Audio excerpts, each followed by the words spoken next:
if it wasn't for your vote, we would not have Joe Biden in the White House. Right.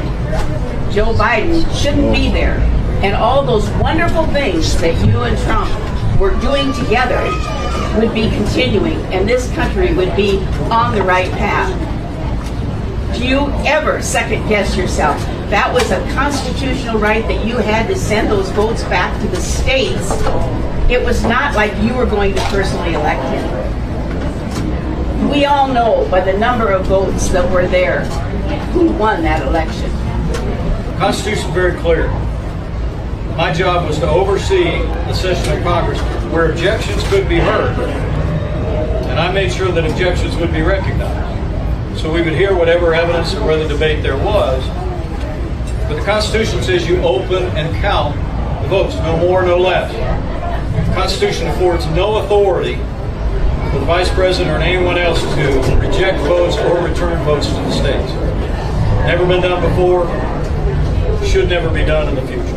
I'm sorry, ma'am, but that's actually what the Constitution says. No Vice President in American history ever asserted the authority that you have been convinced that I had. And I want to tell you, with all due respect, I said when I announced, President Trump was wrong about my authority that day, and he's still wrong.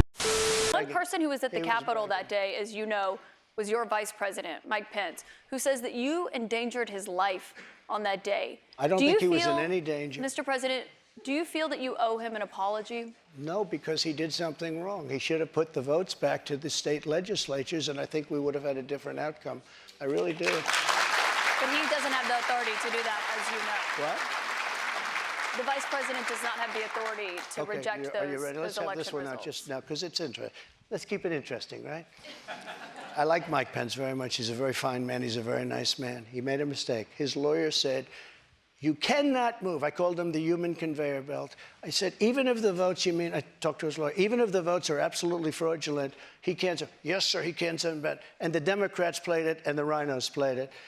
And then the election was over. They told him he couldn't do it. And Mike said to me, I can't do it. The lawyers told me I can't do it. They can't do it.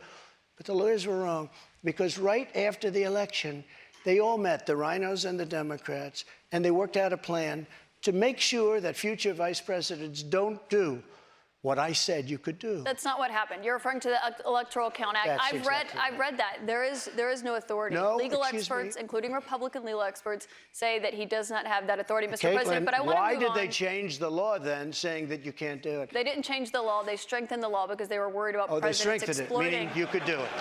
That's not what it means. Thank you. Same, but different. But still same. Ha ha ha.